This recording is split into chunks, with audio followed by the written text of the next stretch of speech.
Well, welcome back to WEDF. I'm joined now by Nazim, Burke, the Minister for Finance and Foreign Trade in Grenada. Nazim, thank you very much for your time today. Now, obviously trade is a big factor of debate at this conference, and it's something that Grenada has had quite a lot of trouble with in recent times. What is the state of trade in your nation? Over the last 10 years or so, Grenada's foreign trade has reduced to one-third of what it was in 1997. This development is largely the result of two sets of forces, I would say. One having to do with the changing dynamics of international trade, which you're aware of, just the changing arrangements in the international trading regime. But also, secondly, perhaps more importantly, the result of two natural disasters that took place in 2004 and 2005.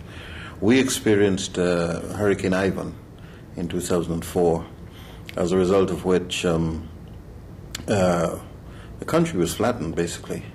The losses were estimated at twice the GDP of the country.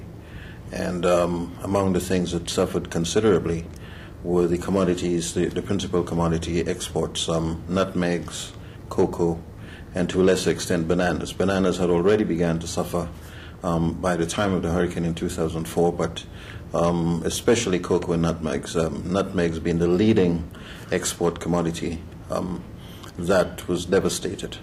And so this has been a very slow climb out, trying to rebuild and to replant and to, in a sense, resuscitate agriculture since that collapse. Now, that's obviously a very devastating occurrence, those two natural disasters so close together.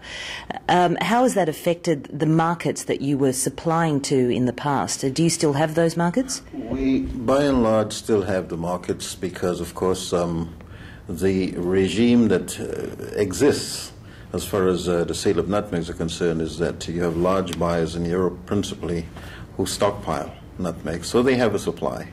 And we are quite confident that, we've started exporting again, although in much lesser quantities. And, but we're confident that once we can produce it, there would be a market for it, because Grenada's nutmegs are of far higher quality than the other nutmegs in the world. It is the best nutmegs in the world, so we have no trouble selling nutmegs to the rest of the world. So some of the issues that are being discussed at the WEDF conference this week involving fair trade and all those other details about labelling and certification, I guess you're back to square one at a very fundamental level of just trying to rebuild your trade environment. That is exactly so. Now, but at the same time, those issues are not new issues. They've been talked about now, but they're issues that have already, that have long existed and have been expressed and lamented in different forms by the developing countries, the commodity exporting countries, for a long time. And the problem persists. I think, for example, Grenada has been producing high-quality cocoa for years. In fact, Grenada's cocoa, the fat content of Grenada's cocoa is 3 times that of any other country in the world. Grenada's cocoa is mixed with other cocoas to make chocolate. In other words, it's a flavoring cocoa. So it's of a quality where, we should be making a lot more money out of it. And in spite of the quality of the cocoa, in spite of the quantities that we produced in the past, I can't give you numbers on that right now, but the fact of the matter is that we have not been manufacturing anything. We are not manufacturing chocolates. We're simply exporting cocoa beans. They're sold to the rest of the world. They make the chocolates and then they ship them back for the people to eat in Grenada. That's not fair trade. And the question arises: what is the role of the developing countries in helping to sustain agriculture, in helping to sustain international trade that is fair and equitable for the smaller countries? So it's a problem that exists and will continue to exist, even though our agriculture is in the doldrums and has just been rebuilt or resuscitated. There's also been a discussion by many of the speakers here about knowledge transference, giving these developing nations the knowledge and the skills to set up the chocolate factories rather than just exporting the raw products. Have there been any moves such as those in your country? Limited, in a limited way. We now have a small chocolate-producing factory.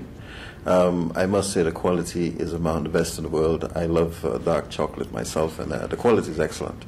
But this is a very small outfit that is solar powered, that produces a very limited quantity of chocolates, just about 3 or 4 workers, but high quality, and has a nice export market in Europe.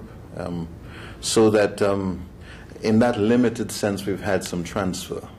But by and large, we do not have that kind of transfer.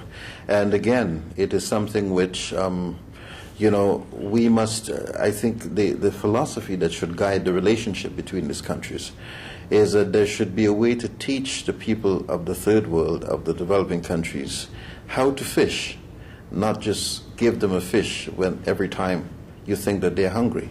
Teach them how to fish so that they would fish. And what they want is the technique, is the ability, is the know-how, is the technology to make it happen themselves. I don't think that they necessarily or innately want to be asking for things. What they want is to have capacity. And that is where I think the focus ought to be in the first instance, that for trade to be fair, it must be sustainable. And I don't think that the present arrangements provide for that. Mr. Burke, thanks very much for joining us.